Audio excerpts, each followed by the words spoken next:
I want to tell you something I lived through. It wasn't a story of success. It was a story of collapse. At the height of my career, I was fired from the very company I built, Apple. Imagine pouring your soul into something and then being told, "You're no longer needed." It broke me. But in that breaking, I found the deepest power lessons of my life. This is the story of how I broke myself to rebuild myself. When you hit rock bottom, the world looks very different. It's not the stage lights. It's not the applause. It's not the success that once followed you everywhere. It's silence. An empty silence that forces you to confront yourself in a way you never have before. That's what happened to me when I was pushed out of Apple. Imagine this for a second. Pouring your heart, your soul, your very identity into something, only to be told you're not wanted anymore.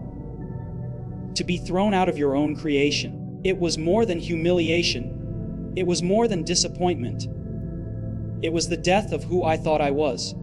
When life breaks you, it doesn't just remove comfort, it removes illusion. Everything you thought defined you begins to vanish. Titles, achievements, the recognition of others, all of it collapses like a house of cards. And there you are, standing in the rubble, asking yourself questions that most people avoid. Who am I without all of this? Who am I without the success, the power, the reputation? For many, this moment of breaking feels like the end. But here is the paradox. It can also be the beginning. Breaking down is terrifying because it strips you bare. It shows you parts of yourself you've been running from. The ego, the fear, the emptiness you covered up with work and achievements. When everything is gone, there is nowhere to hide. And in that painful clarity, you are forced to face the truth. The truth about who you really are. The truth about what really matters. The truth about what you've been chasing and why. I can tell you this from experience. When I was at my lowest, when I had lost everything, that was the moment I began to see myself clearly. For years, I believed my worth was tied to Apple, tied to innovation, tied to the world seeing me as a genius. But when that was stripped away, I realized something far darker and far more powerful. I wasn't chasing vision anymore. I was chasing validation. And the universe, in its cruel but necessary way, ripped it out of my hands to force me back to the essence of creation. That's the lesson of breaking down. It teaches you humility. It shows you that you are not invincible, not untouchable, not immune to failure. It crushes the illusion of control. And in that crushing, you gain perspective. You realize that success doesn't define you. Loss doesn't define you. What defines you is what you do when you have nothing left. Breaking down can feel like a curse, but it's also an invitation. An invitation to shed the skin of who you were, so you can rise as someone stronger, sharper, and more authentic. Most people never get to that point, because the fear of breaking holds them back. They cling to comfort, to stability, to the image they've built, terrified that if it falls apart, they will fall apart with it. But the truth is this: sometimes you must allow yourself to be broken, because only then will you understand the depth of your strength. When I was broken, I discovered a version of myself I never knew existed. A version that wasn't tied to the applause of the world, but to the fire of vision. A version that didn't care about being celebrated, but about building something meaningful. That's why breaking is not the end. It's the furnace. It burns away everything false, everything fragile, everything temporary. And what survives that fire is the real you. And once you've seen the real you, once you've been stripped down to nothing, and still find the courage to stand, you realize that breaking down was never destruction. It was a transformation. It was the preparation for something greater, something you could have never reached while holding on to the old version of yourself. There is a certain silence that follows loss. It is not the silence of peace. but the silence of emptiness. When I was forced out of Apple, it was not just a career setback. It was not just the loss of a job. It was as if the foundation of my entire identity had been pulled out from under me.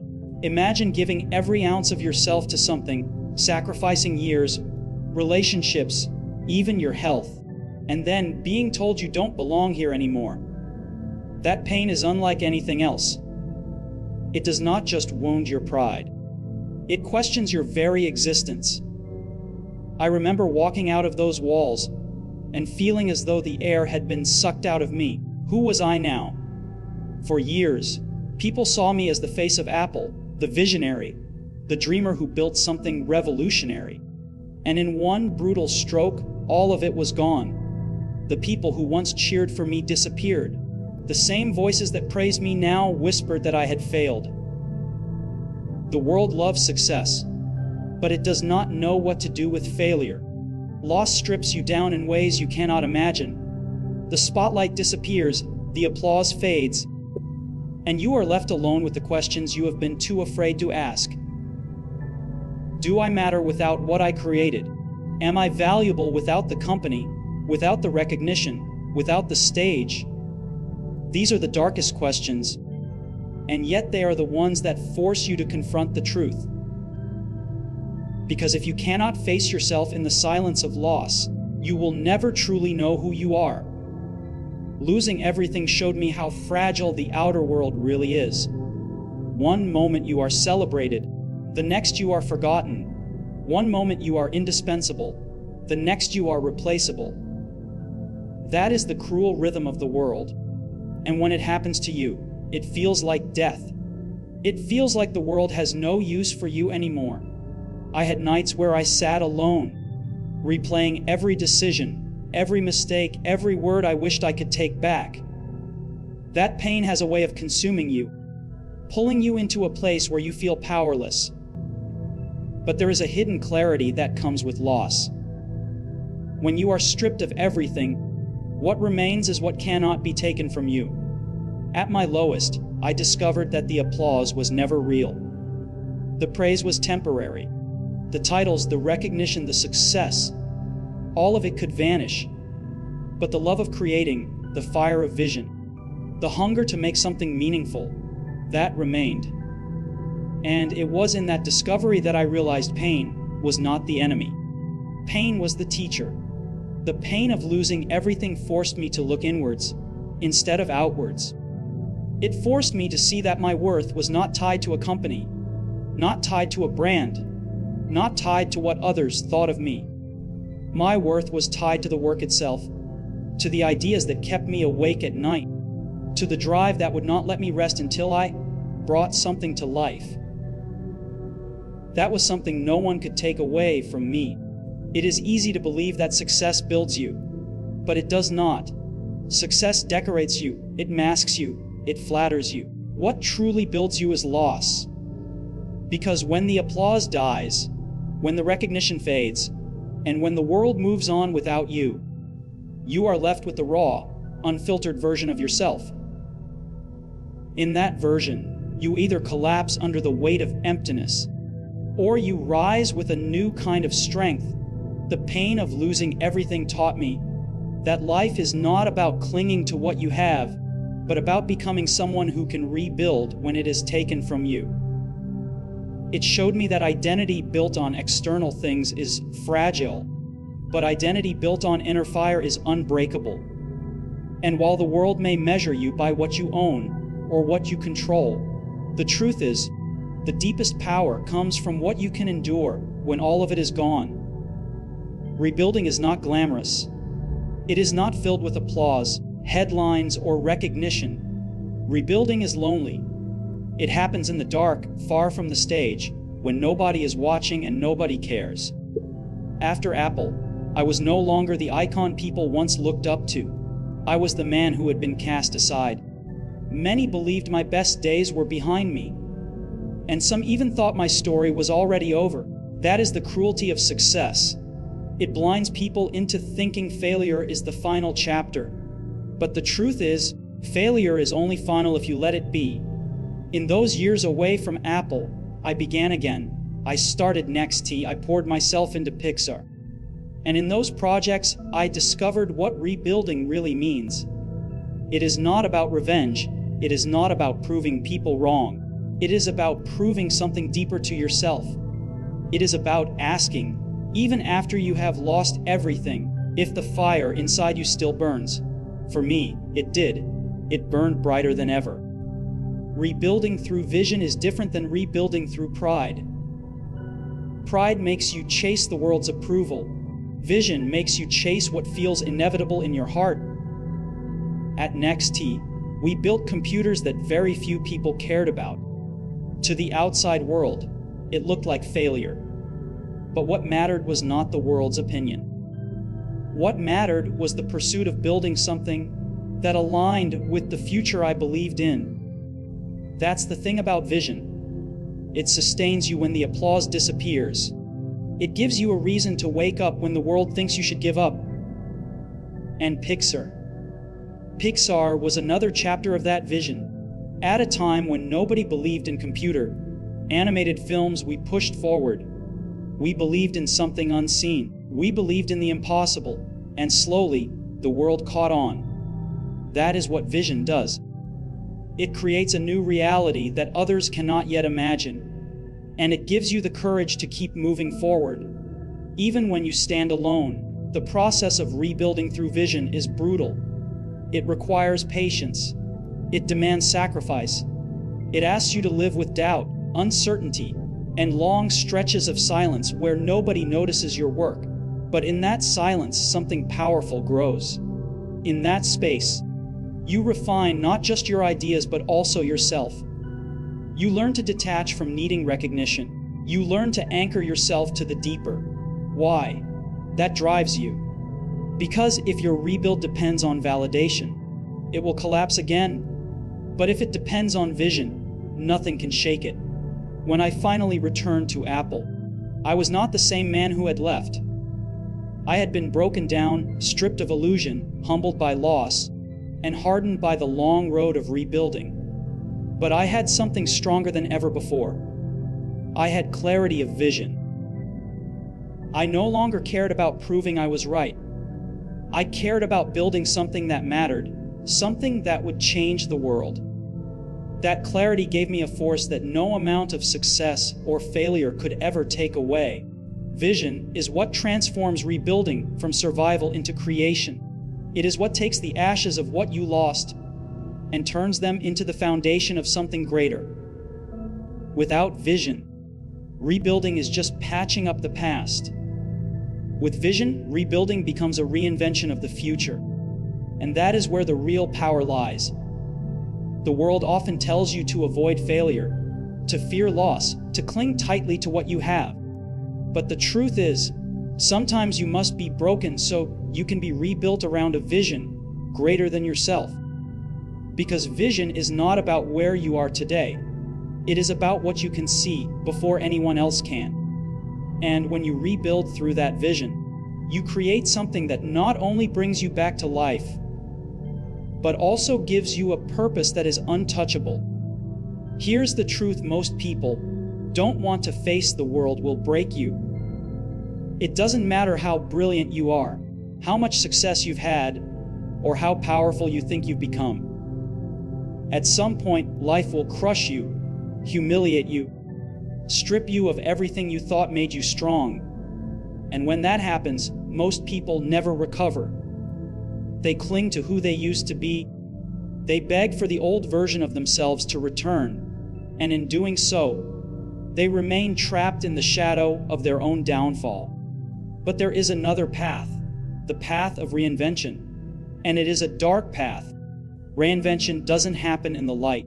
It happens in the shadows, where nobody sees you, where nobody applauds you, and where nobody cares if you succeed or fail. Reinvention requires you to let go of who you were, even if that version of you was loved, admired, or celebrated. It demands that you kill the old self so that a stronger one can emerge. That is the hardest part, because we all want to believe that who we are now is enough. But reinvention forces you to admit that the person you were yesterday cannot handle the battles of tomorrow. When I returned to Apple, I was not the same man who had been pushed out years earlier. I was not seeking revenge, and I was not chasing validation. I had been broken down and rebuilt by failure, and that process gave me something far more powerful than I had before. It gave me perspective. It gave me discipline. It gave me clarity. That is the dark power of reinvention. It turns pain into fuel. It turns humiliation into wisdom. And it turns the scars of your past into weapons for your future. People imagine reinvention as a clean process, a fresh start, a moment of rebirth. But in reality, reinvention is brutal. It is messy. It feels like tearing yourself apart from the inside out. You question everything, your beliefs, your habits, your identity. And then, piece by piece, you build something new. It is a process that demands sacrifice because you cannot hold on to the comfort of the old while stepping into the strength of the new. You must burn the bridge to who you were and walk into the unknown with nothing but vision and resilience to guide you. The darkest power I ever discovered was this: when you have been broken and survived, nothing can truly break you again. When you have stood in the ashes of your old life and found the courage to rebuild, you stop fearing failure. You stop fearing loss. You stop fearing the opinions of others. Reinvention makes you dangerous in the best way possible because you no longer depend on the world's approval to move forward. You are powered by something deeper, something unshakable. That is why, when I returned to Apple, I was able to lead differently. I was sharper. I was more focused. I cut away distractions and refused to tolerate anything less than excellence. The old me wanted to prove to the world that I was brilliant. The reinvented me didn't care about being brilliant. I cared about creating, about building something timeless, about making products that would outlast me. That shift was everything. Reinvention gave me a force of clarity that changed not only my life, but the trajectory of Apple and the entire industry. Reinvention is not a choice you make casually.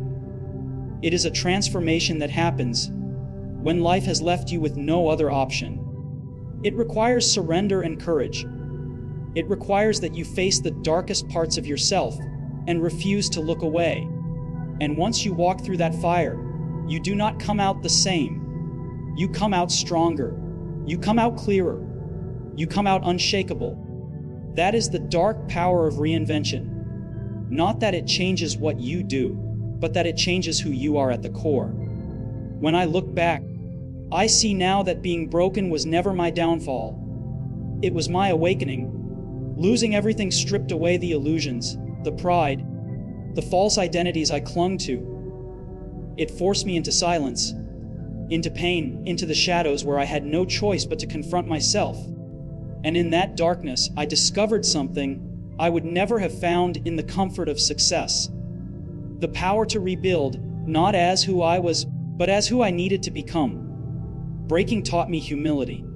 Losing taught me clarity. Rebuilding taught me patience. And reinvention gave me strength. These are not the lessons of light. They are the lessons of darkness. They are the lessons that carve you open, that test your spirit, that demand you let go of everything so you can rise into something greater. The truth is, every one of us will face a moment where the world shatters us, where we lose what we thought defined us, where we stand in the rubble of what once was. In that moment, you have two choices: remain broken or rebuild. And if you dare to rebuild, not with pride, not with ego, but with vision, you will rise with a power that cannot be shaken. Because the greatest strength is not in never being broken. The greatest strength is in breaking and finding within yourself the will to rise again. That is the darkest lesson. That is the power hidden in the fall. That is what it means to break yourself, to rebuild yourself.